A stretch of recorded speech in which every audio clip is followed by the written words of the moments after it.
Welcome back everyone to another episode of the Bayern Munich Career Mode series, and this is going to be the 13th episode of the series. And before we get into anything, I want to thank you guys for all the support you gave on the last episode. If we can try and get over 70 likes on this episode once again, that would be greatly appreciated. If you're not already following me on Twitter as well, there will be a link in the description. If you did miss the last episode, I do recommend you go back and watch it. There will be a card in the top right corner. Go ahead and click on the eye. We did end up selling one player, which has completely transformed this transfer window and could change a lot of the deals that happen. We ended up selling a player in the last episode for over double their valuation, which is absolutely amazing. I did run a poll in the last episode as well, asking you guys what player you think we should sign. We have Reus, we also have Gareth Bale and Eden Hazard. The big question of the last episode consisted of whether we should sign Reus or instead go for more of a marquee signing, but I did go ahead and leave it up to a poll for you guys to decide, and in the end you did say that we should go for Royce, and it probably makes the most amount of sense going for Royce, because if we went for Gareth Bale or Eden Hazard, we wouldn't have any money left, and considering we do need to replace Javi Martinez, I think we're making a good decision by going for the cheaper option. And it's not like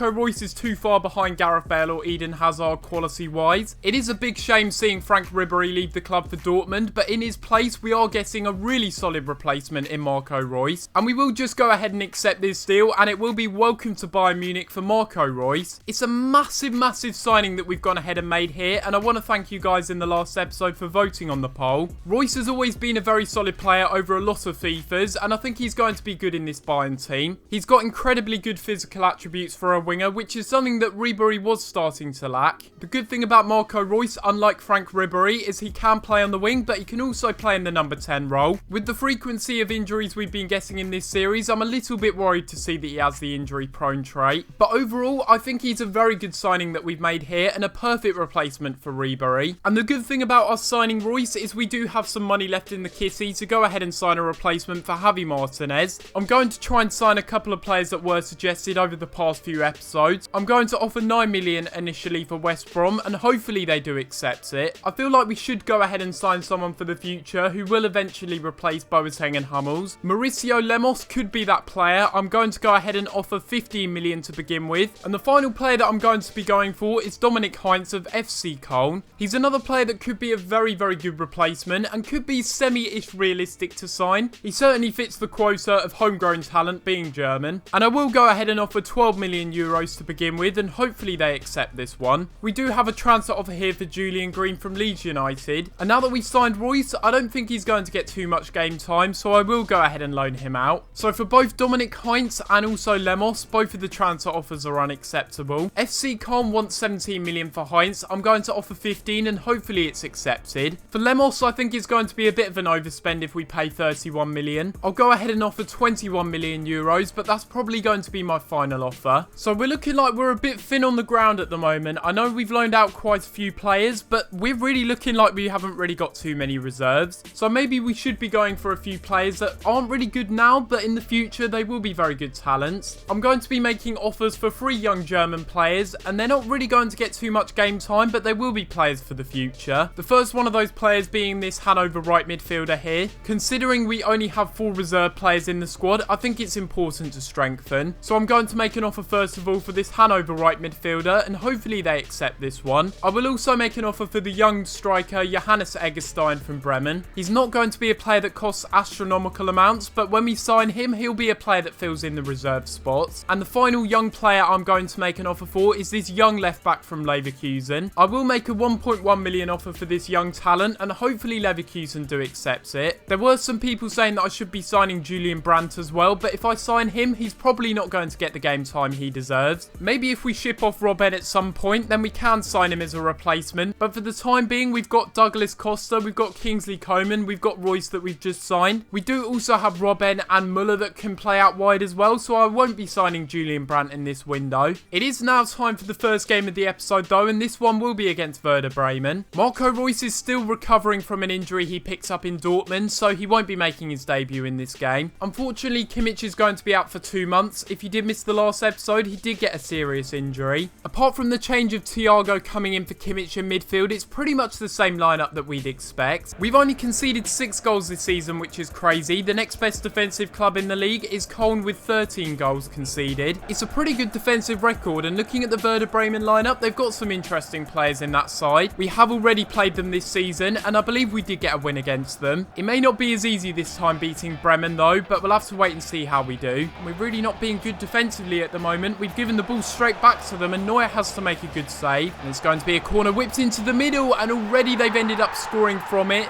And that's just really, really poor defending once again. For some reason, nobody was marking Bartels in the box, and he does end up scoring for Bremen. And it's just a bit of a disappointing goal to concede, because there wasn't really too much I could do about that one. They play it inside here to Kruse, the ex-Wolfsburg striker and Mönchengladbach man. Trying to find a way into the box. He does find a really good pass there to Rafinha, who could have scored against his former club, but he does miss the target. And so far in this game, I've been pretty out of it. I haven't had a single chance yet. Hopefully that changes. So there goes the end of the first half, and to be honest, it's not really been the best first half in truth. We haven't really threatened Werder Bremen yet with any clear-cut chances. And the one change that I am going to make at half-time is bringing on Thomas Müller and dropping Vidal back into the CM position. They've been pressing us a lot at the moment, Werder Bremen. It's like they've got something to play for, when in reality, that probably isn't the case. Alaba with the throw-in. Here to Vidal. Let's try and get it forward for Sanchez. Going for a long shot.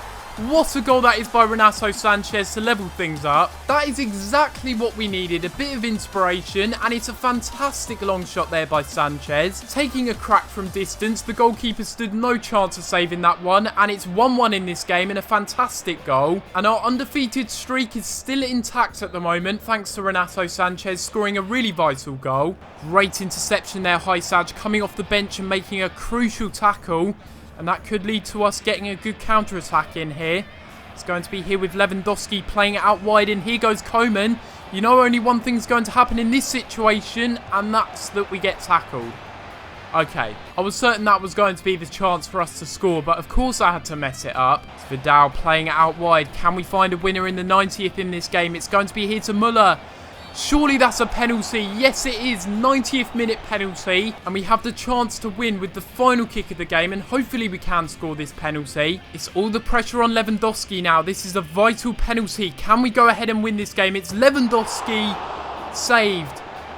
Oh my god, that was a perfect penalty as well, and we can't score it, and in the end we get a draw from this game. I'm gutted. I'm honestly gutted. I thought it was destiny that we were going to win in the 90th with that penalty, but it's just not good enough from me once again. This game really does feel like a loss in my opinion though, considering we had the chance to get all 3 points in the 90th. I can't be too pessimistic though, because based on the stats, it was a very, very even game. And after the game, we have a transfer offer here for Julian Draxler. It's going to be from Liverpool, and they've offered 61 million euros. A pretty hefty sum they've offered there, but I'm not willing to sell him unless we get a good amount for him. If they really want to go ahead and sign him from me, they're going to have to offer 105 million euros. Seems a bit far-fetched counter offering 105 million, but they could accept it. It's more than possible. But now we are going to be going into transfer deadline day already, and it's going to be interesting to see who we can sign. We do have a lot of emails here in the inbox, but we do have a transfer offer accepted from Köln, and it is going to be for Dominic Heinz, so it looks like we're going to get a new backup centre-back into the club. I'll go ahead and offer him this contract and see if he does accept it. Liverpool have said they're willing to pay up to 71 million for Julian Draxler. If they do want to sign him though, they're going to have to pay over 100 million. That's the offer that I'm looking for. And for Lemos, it looks like he's going to be too expensive, but I think we're going to be going for Heinz instead anyway. Leverkusen have said no to the deal for Heinrich, so I'm going to go ahead and counter offer that one to 2 million. The same goes for this young striker from Bremen as well. I'm going to have to pay a bit more for him. We do have 9 hours remaining in the transfer window, and we actually have 3 transfer offers accepted. They firstly accepted the deal for Henrik, so I will offer him a contract. I'll offer him exactly what he wants, and hopefully he does accept it. I will also offer a similar contract for this young striker, and hopefully it's accepted. And the same goes for this right midfielder, Bazzi. Hopefully it is accepted. Dominic Heinz, though, does want to have a bigger role in the squad than I'm offering. I gave him future first team player, but he's not interested in that, so I'm going to go ahead and offer squad rotation. 9 hours remaining in the transfer window, and a big deal going through there for Icardi going to Spurs for 47 million. But we do also have 4 contract offers accepted from all 4 of the players we're going in for. First of all, we've got Dominic Heinz, who's going to be signing from Köln. He's going to be our new backup centre-back. We also then have this guy here, Henriks, that we're going to be signing from Leverkusen. We also have this young player from Bremen that's going to be a good player for the future. And the final player that we are going to be signing is Bazzi. He will be joining the club as as well. And looking at the players that we've gone ahead and signed, we're going to take a look at Dominic Heinz first. I was going to go for a better overall centre-back, but then I realised we do also have Süle. And the main reason I did sign this guy is one day I probably will be pairing him up with Süle. Signing Dominic Heinz for over double his valuation, a little bit of an overspend. Süle will be the main backup to Hummels and Boateng, and if we have some injury problems, we can just get this guy to fill in for them. The next player that we have signed here is Henrichs from Leverkusen. We haven't really paid too much over his valuation, so that's okay. Before we signed all these players, we really were lacking on reserves, which is why I did go ahead and sign them. And even though Henrichs is third choice at left back, it's important to have that squad depth. We do also have this guy right here, Bazzi, who looks like a very, very pacey player. It's a shame that he doesn't have 4-star skills, but he's certainly a player that I can train up, and he does have good potential. And the final player that we did go ahead and sign is this young striker here from Werder Bremen. He's a player once again that's going to bolster the reserves, and he's going to be a player that's good for the future. And that's what signing these 3 German players are all about, having a good German core in the side and good players for the future. And of course that does mean that we now have a lot more squad depth, which is very important. I know there's going to be a lot of comments in the comments below saying that I should have signed this player or that player, and the main reason I didn't sign players like Julian Brandt or Jonathan Tah or someone like that is because they're too obvious and they're pretty much too good to be on the bench. Even saying that, players like Tah and Julian Brandt, they probably wouldn't even make the bench. We're just going to keep simulating forward here, and once the transfer window is over, we can look at the best deals. So we do have a transfer offer here on the final hour of the transfer window for Thomas Müller. Who could this be from? And it's going to be a 90 million offer from Borussia Dortmund, which is unbelievable. Even if we went ahead and accepted this one, the deal wouldn't go through anyway because it's in the final hour. But 90 million, that is unbelievable. Had they have offered that early on in the window, I would have been tempted to accept it. Having said that though, it is Borussia Dortmund, so I'm not really too sure if I would want to sell to them. If it was Real Madrid, Barcelona, someone in a different league, maybe Manchester United offering this amount, I probably would sell him for that amount if it was a different club, but since it's Dortmund, I'm just going to reject it anyway. And now that the transfer window is over, we are going to take a look at some of the best deals. Jan Oblak moved to Arsenal for £78.5 million.